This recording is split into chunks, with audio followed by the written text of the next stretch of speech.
Hi everybody, Bunny Berry here. We're still forging ahead on our RawFu challenge, and I personally have been having like some brain exploding, mind warping, mental transformations, and I want to talk to you about them. Okay, so yesterday, as you probably read on RawFu, and if you didn't, hop over there and read the post called "And Then My Brain Exploded" Part 1. So this is "And Then My Brain Exploded" Part 2. So today I want to talk about why cake. Okay. So Angie is surrogately doing muscle testing. I don't know what she's doing. I don't know anything about it, but she had asked me, briefly on the phone when I started talking about some emotional things in my life, or, how I want to really focus on getting my sugar issues under control. And she was like, do you mind if I do some muscle testing? I'm like, no, I don't mind, because I don't know what you're talking about. Go ahead. And so then we get to this point in the conversation, and she's like, I'm getting this really strong reading, this really sensitivity that you're allergic, or you have a really strong sensitivity to cake. Do you eat a lot of cake? And I was like, I almost dropped the phone, because that is my single, if you could pinpoint one food that I will completely be out of control with and binge with, and just, I'll be, shopping and buying all this wonderful, expensive organic produce, and then I'm like digging through my change, trying to get $1.49 to buy a piece of birthday cake to eat on the way home, right? That's why my raw food journey has been like the drunkard's path. So I was like, yeah, cake. I eat a lot of cake. Yeah, cake. What is it about the cake? And so we started talking, and she was like, well, tell me a little bit about cake. And so I start talking a little bit about cake and like why I really like cake. And then I said,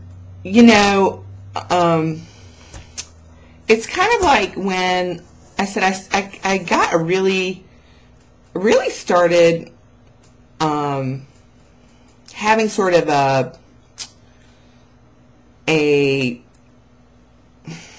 fixation on cake when my father died, because in the South, I don't know if this is true where you come from, but in the South, like, everybody brings all this food. And so when my father died, there were like 20 cakes lined up on this table. And of course, when you're hurting and especially if you're still eating a sad diet and not really even thinking about what you're putting in your mouth, you go right for that cake, and you get the comfort, and you get your, all your brain chemicals are reacting to this comfort.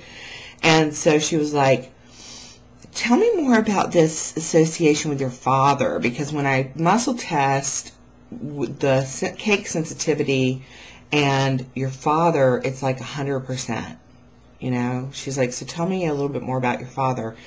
And I was like, well, my father died during a very strange time in my life. It was the worst time of my life, because my father was dying of esophageal cancer. And but at the same time, Basil and I were like madly in love, and we were planning a wedding. And so like my father passed on, and Basil and I got married 6 weeks later. So I really didn't go through, and then Basil and I went off on a honeymoon, and then we moved to Hawaii, so I wasn't really here during all of the mourning that happened. I sort of skipped my mourning process. I mourned, sort of superficially, but down on the cellular level, I did not mourn because I wasn't around my family. I wasn't around the people that that were mourning with me.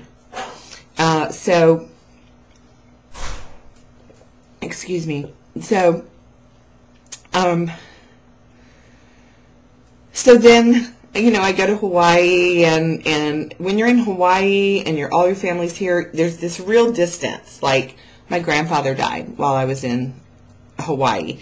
And to me, he didn't really die in my mind. Like, because I didn't see, you know, I didn't go to the funeral. I didn't have any closure on that. So, in my mind, I still kind of expect to see him always just walk in the door. I live like 2 blocks away from his house, you know.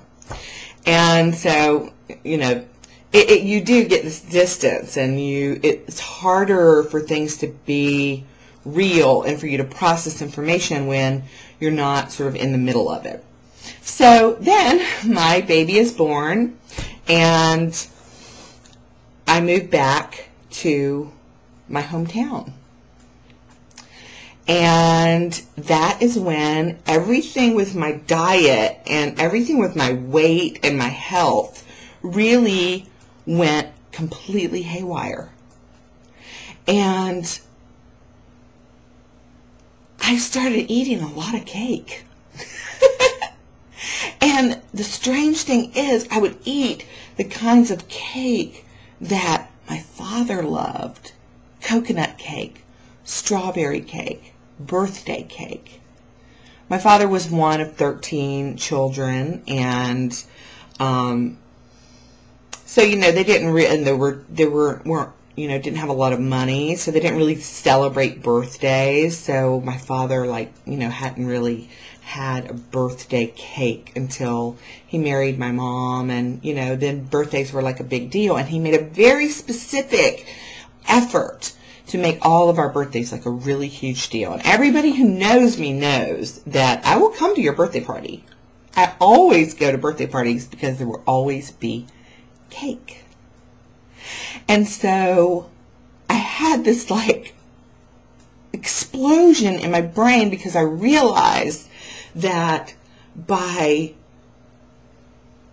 eating all of that cake and being here in my hometown and driving by all of the places that I, you know, that I went to with my parents as a child, that somehow that cake was keeping a connection alive between me and my father. And during the holidays, or right after the holidays, and I'd gone to Santa Rosa, and I'd already gone through this mental process, which was really important to admit that, like, okay, this eating behavior is abnormal. It's not normal for a person to go and buy 4 pieces of cake at the Publix bakery and then take them home, or eat them in the car and then throw the packaging away, right? That's not normal. Like, if you were going to eat 4 pieces of cake, or you were going to eat a piece of cake every day, you'd just buy a cake and bring it home and put it on the counter and slice it up and feel happy about it. Like, I'm going to have some cake today. Instead of feeling like guilt and fear and shame and not even really understanding why you just have this unsurmountable urge to eat that cake. So yeah. So when I went to Santa Rosa and I made this admission that whatever behavior, this behavior that I was exhibiting was abnormal. Then we went through the holidays, and we're coming up on my father's death date, which is March 20th. Ever since the holidays, or after the holidays, and till now, I have felt this like stranglehold of this thing about the cake.